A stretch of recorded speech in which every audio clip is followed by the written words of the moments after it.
18th century civilian tents are a difficult piece of material culture to try and nail down.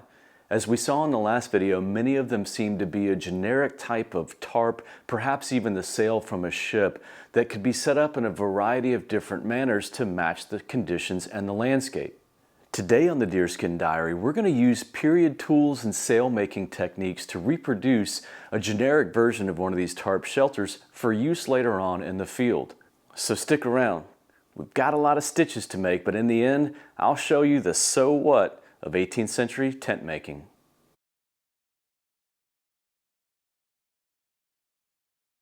The material that I've chosen for this particular tarp shelter is an 11-ounce hemp canvas, and you can see the plain canvas weave. And I've chosen this material because it very closely replicates sort of the lighter end of what some of the original extant materials were. From the underside of the material, you can see the light struggling to shine through to the other side, which means this is a fairly densely woven piece of material, and that's going to be good from a waterproofing perspective. A lot of those little holes are going to be plugged by the swollen fibers of the hemp, which is going to help us keep the water out. Now, if I were to do this again, I might select a slightly heavier canvas. This is, again, 11 ounce. I might go all the way up to a 14 or so ounce, but I don't think I'd go much over that because at that point you're adding a significant amount of weight to the overall finished product.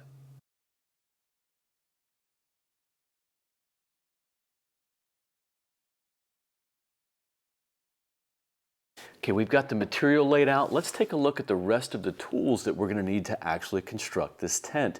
To start with, I'm going to need something to measure with. I'm going to need a yardstick and a cloth tape measure here. I'm going to need something to mark with. I'm just using a pencil. I have found that bright purple works best.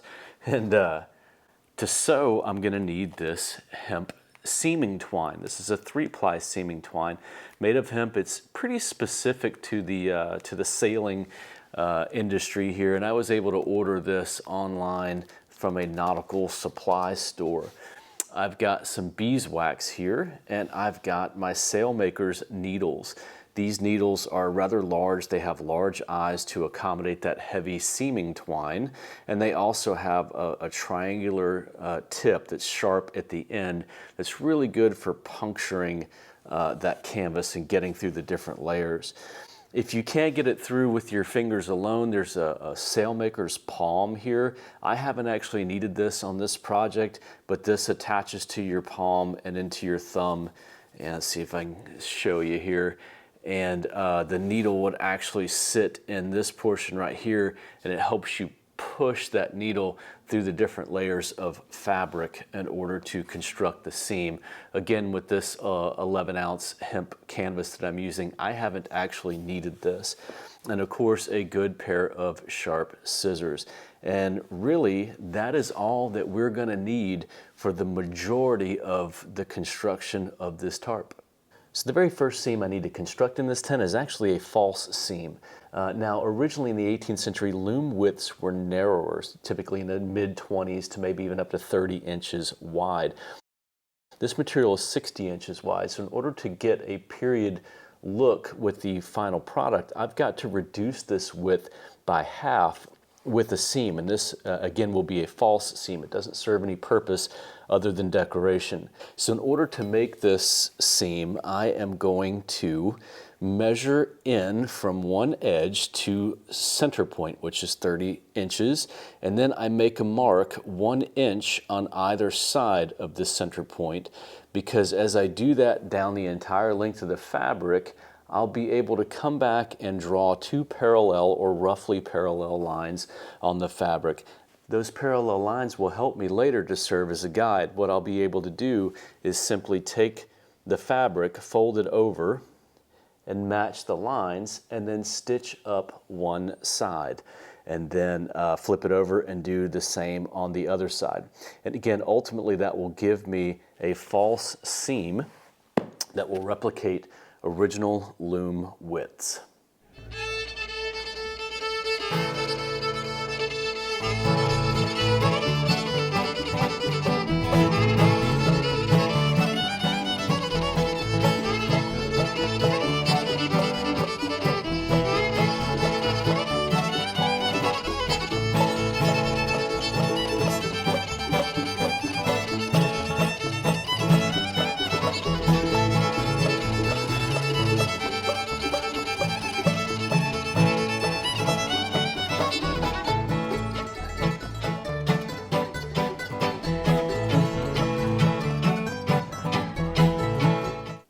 the things I forgot to mention earlier in the materials list were straight pins, and I just have a whole bunch of these 1-inch wire pins, you know, the kind that fall out unbeknownst to you and get stuck in the carpet. But I do try to keep track of where they are, and one of the ways that I do that is to simply work in shorter segments. I don't want to pin this entire thing all the way up because it's not going to hold as well. So I prefer to work in maybe 1 foot or so increments, stitch it up and then do the next foot and then stitch it up and continue.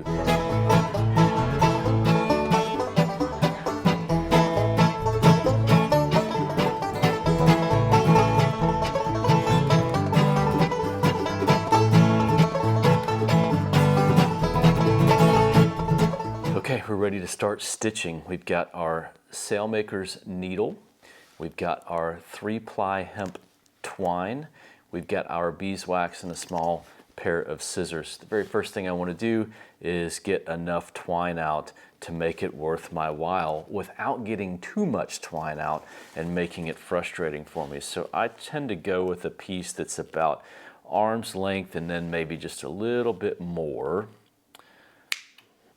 Okay, the next thing I want to do is beeswax the twine here, and I'm just going to run it through this hunk of beeswax multiple times here until I feel a good coating on the thread itself. And what that's going to do is it's going to get all the fibers running in one direction. It's going to help tame that thread a little bit. It's also going to help the thread move through the canvas. And it's just going to overall make the thread better and easier to use.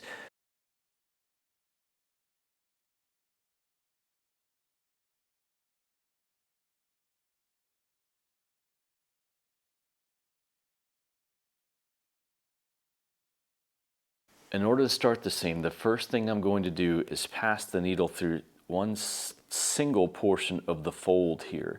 So it's just here, it's not passing through the actual other side of the fabric yet. And I'm going to pull that until I get a tail that's roughly 2 or 3 inches wide. Then I'm going to take that tail and tuck it into this portion of the seam itself. So now when I come in and make the first stitch through the underside of the fabric and then back through the material there, what I'm going to wind up with is a section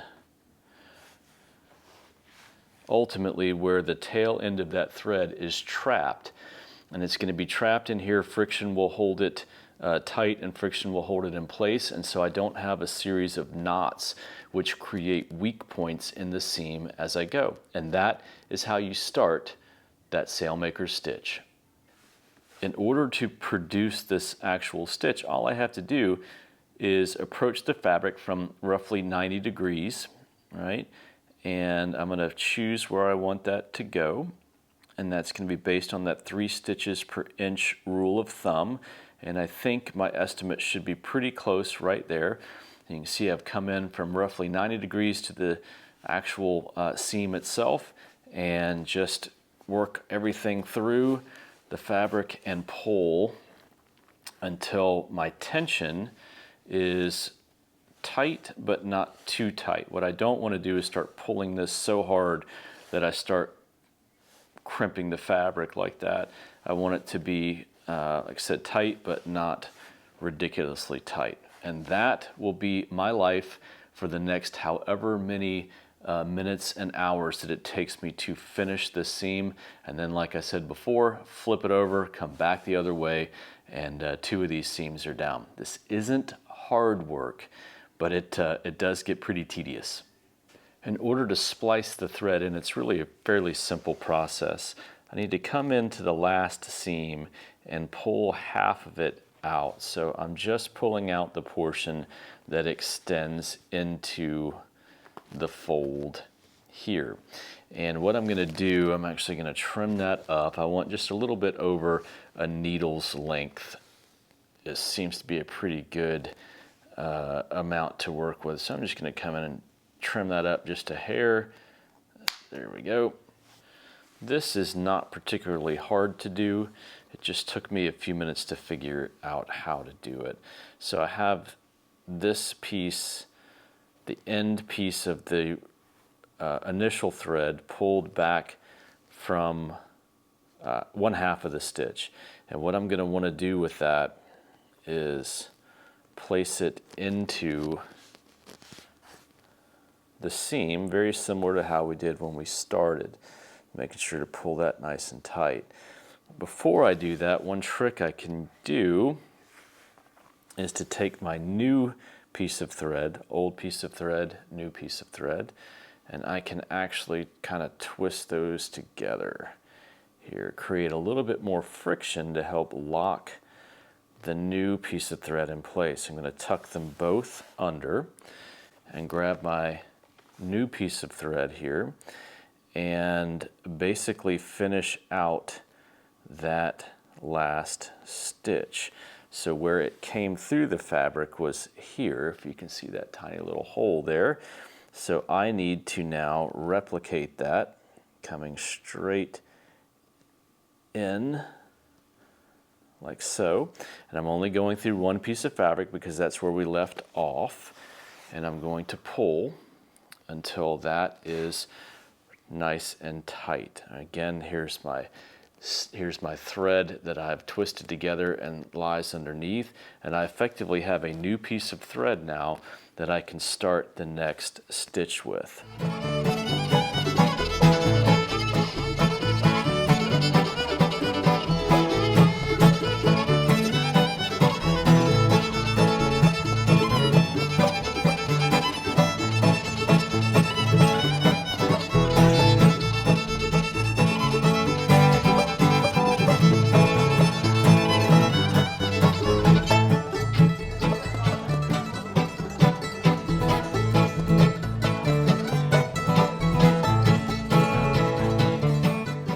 Okay, now that I've finished my last actual stitch, what I'm going to do is run the needle back underneath the fold in here and just run a length of thread just a little bit over the length of the needle itself and trap it under the fold like so. So the friction itself, along with the tight stitches on the seam, will hold that thread in place and lock it down without using a knot.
Both panels are stitched with their center seams. Those are done. Now it's time to join the two panels together. And what I've done is come in and measured and ironed over an inch on both panels. And all I'm going to do now is, working in smaller chunks, join these two together by sandwiching those pieces into place.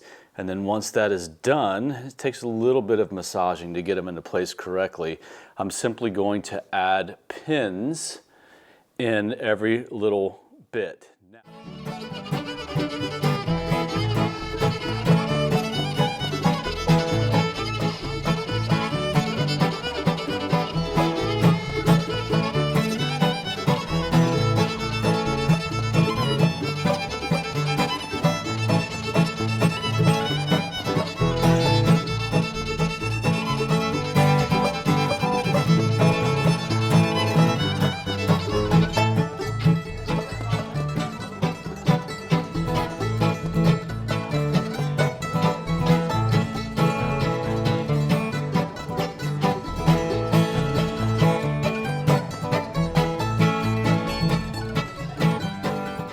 Now I'm finishing up on these edge seams, just double folding them over and stitching them down. I probably could have done myself a little bit more of a favor, again, if I measured a little more carefully and pressed these with the iron, but I'm just double folding them over and then using the heat from my hand and fingers to sort of press them over without using an iron. Pretty excited about getting this seam finished up, and then we've got the two end seams and the grommets to do next. So what's left to do now is to seal up this raw edge, and you can see the raw edge here. I've got my edge bound, double folded and stitched over. If I continue along the piece, we see our first flat seam here, and continuing on our second flat seam. This is the one that actually joins the two pieces together. Our third here, and all the way back over to the last bound edge. So what we need to do now is to create the reinforcement pieces where the grommets will actually go. And the grommets are going to be at each corner, 2 at each corner, plus 1 on either side of the seams working all the way down the width. There are a couple of different ways that you can do this. Some will choose to add a reinforcement piece to the inside. That's more sewing than I really want to do. So I'm going to self-reinforce this particular piece. It looks like the originals mostly did have a reinforcement piece along the edge or the bottom edge. I am choosing to simply double over the material and fold it up in a straight line, which I am going to measure and mark. And you can see how I've sandwiched that in, and make a self-reinforcement piece down the entire width. And I'll put my grommet holes just inside here at this corner, and that should be enough material plus the grommets to keep this edge reinforced and keep anything from pulling out. In order to do this as correctly as possible, I'm going to measure up from the bottom roughly 2 inches, and I want to make sure that's actually 2 1/4. So let's get this folded back just a hair. I don't need anything too crazy here, and that's about good right there. So I'm going to measure 2 inches, double folding all the way across the width of the material, and that should true up our bottom pretty straight.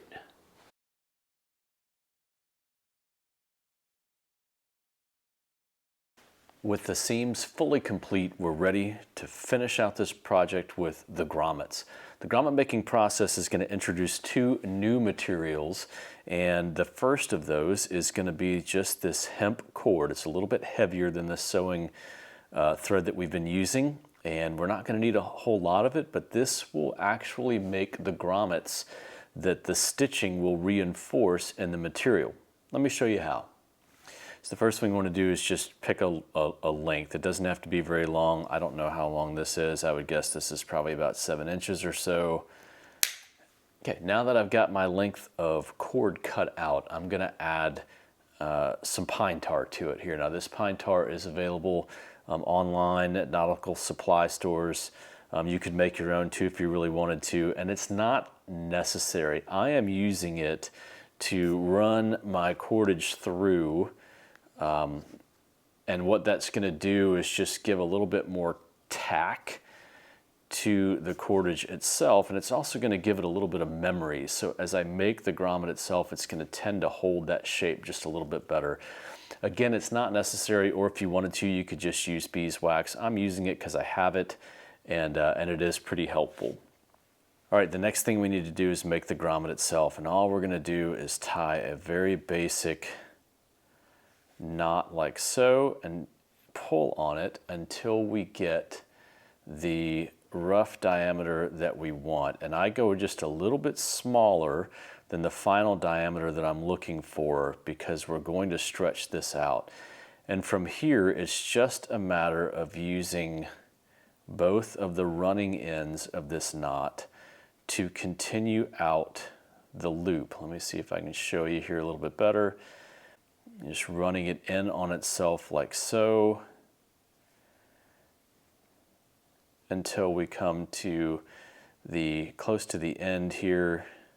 And this is where that pine tar really helps, because again, it gives it some degree of memory, and the tackiness from the pine tar just kind of helps hold everything in place.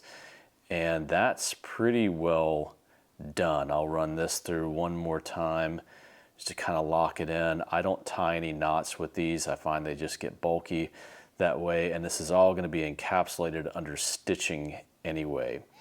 Now I'm going to introduce the next tool into the mix here, and this is called a fid.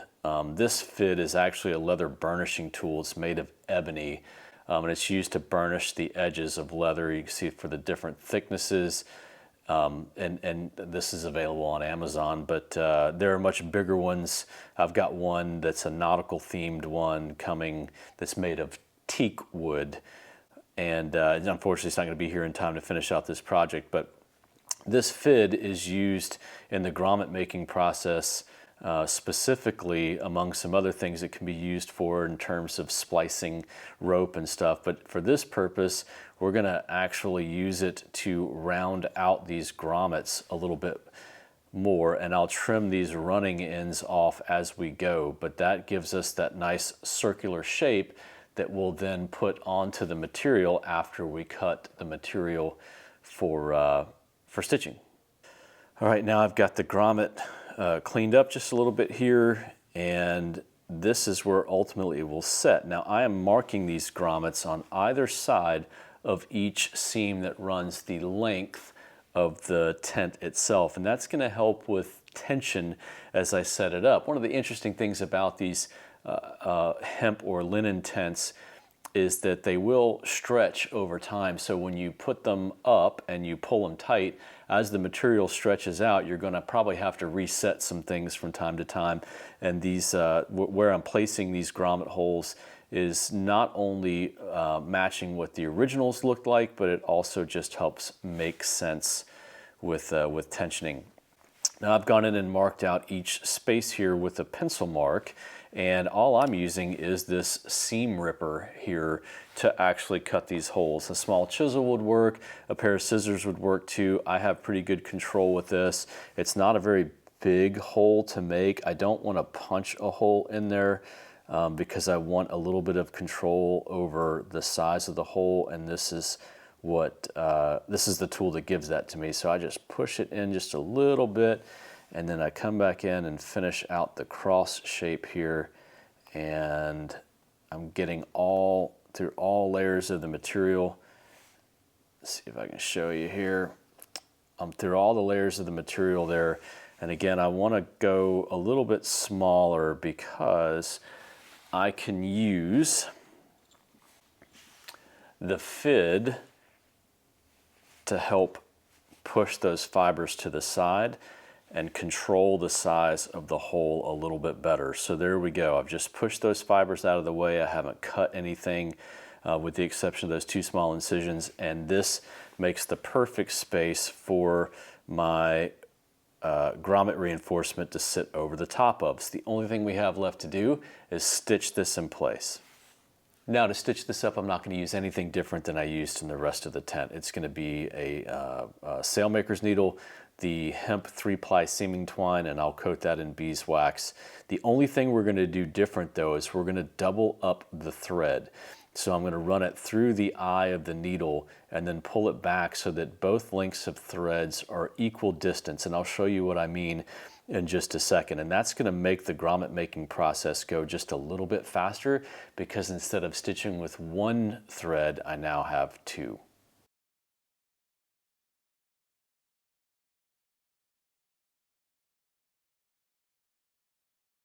All right, now to start stitching the grommet, I simply want to come in from the top of the piece through the bottom, and I want to go out, oh, I don't know, a 1/4 inch or so from the edge of the actual hole that we've made itself, and I go straight in from the top to the bottom. I don't want to start slanting in too much, and simply pull until the running end of the thread is through. And I'm going to leave a significant tail right here for now, because I want to have something to hold on to for control.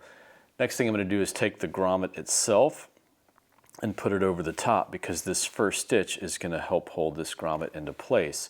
So in order to make the first actual stitch, I want to come back up through the bottom, through that hole that we created. And this is the real key here, and that's making sure that these two threads stay parallel with each other as best we can, because that will affect the final product and the look of the final product. Once I've done that, and yes, I am leaving these two ends of the grommet in place because it gives me, again, more control as I start stitching it down. But as I make my way around, I'll start trimming those off and get rid of them. They'll be held in place by the stitch. So back to the original point here, I've got the thread running parallel. I can trap it with my thumb, simply come over the top, kind of next to where I started the initial stitch, and go straight up and down and through. And all I'm going to do now is pull, and I'll show you one last little key here to be cognizant of as you make your grommets, and that's ensuring that, because I have two pieces of thread now, I want to make sure that I'm pulling both of them on the other side equally, so I have equal tension.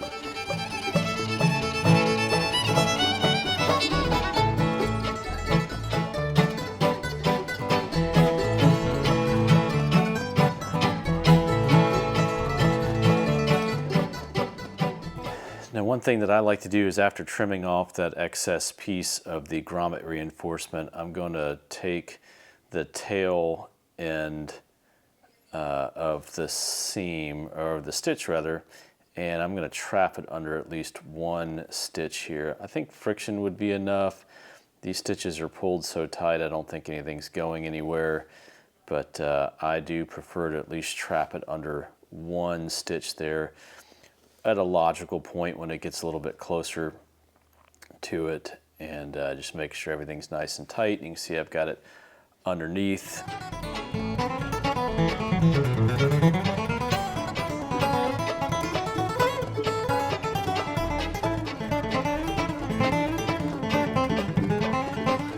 Now, to finish this stitch out, all I do is just go under a couple of stitches here randomly to lock that last end in place, and trim it out. Now, to finish this grommet out and make it look more like the one next to it, we're going to turn to our fid again, and we're just going to come in, and this is a little bit hard to do, but that is good because that means we're locking all of these seams into place, all these individual stitches. We just want to come in here and sort of round out the hole a little bit, and I come in from both sides here, try to get it nice and professional looking. And there.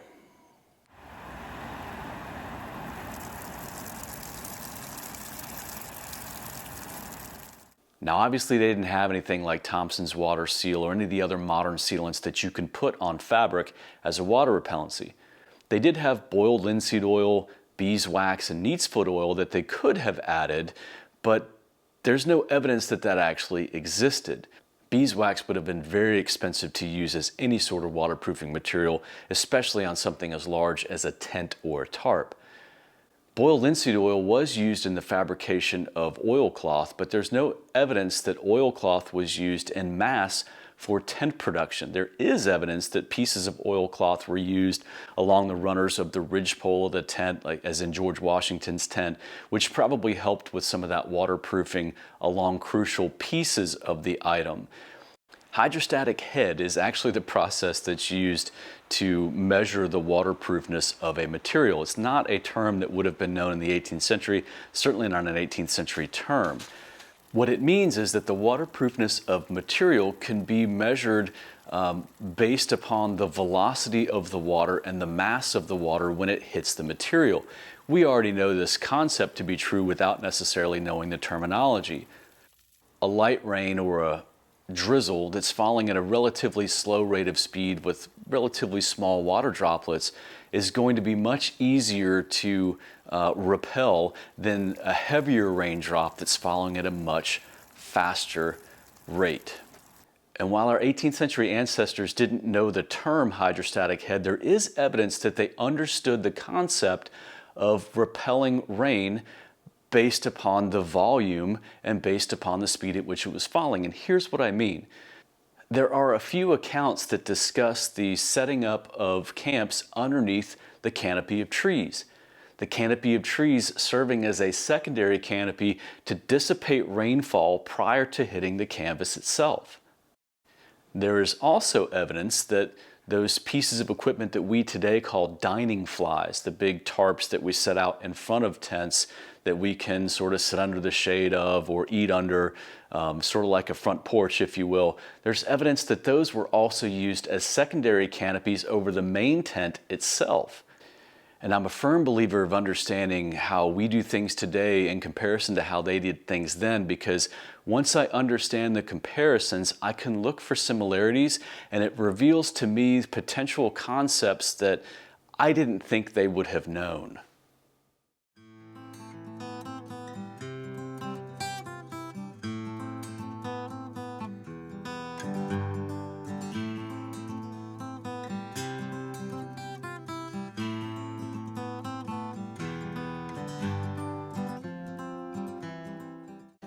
Well, here we are, it's a wrap. The 18th century tent project is complete. It's ready for the field. Now, it took me a couple of weeks to finish this project. I had a week in there with a hand injury that prevented me from being able to sew. But all in all, I'm really thrilled with the way that it turned out. And I encourage you, if you're sitting on the fence and not sure if you want to take on this project, just get in there and tackle it. There's something really satisfying about finishing kind of a big project like this and then, kind of putting your own roof over your own head. Now, once again, I can't tell you how much I appreciate you spending your time with me, and we'll see you next time on the Deerskin Diary.